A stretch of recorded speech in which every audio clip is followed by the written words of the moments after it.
cansando e que vê o mundo desabando. Ele sempre mostra um lado bom que tem a vida.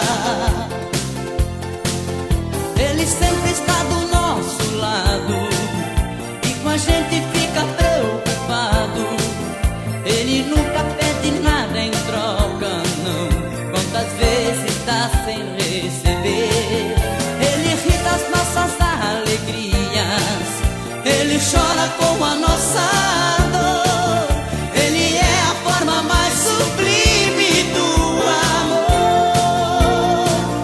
Ter um amigo, na vida é tão bom ter amigos. A gente precisa de amigos do peito, amigos de fé, amigos irmãos igual a eu e você. Ter um amigo, quem é que não tem um amigo?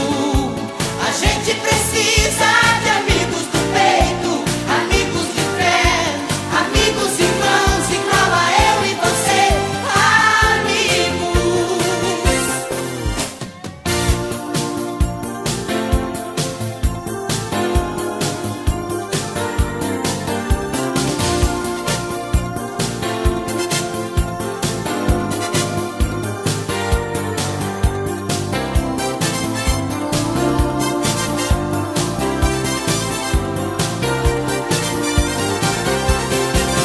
Toda vez que a gente está sozinho e que está perdido no caminho, ele sempre chega de mansinho e mostra uma saída.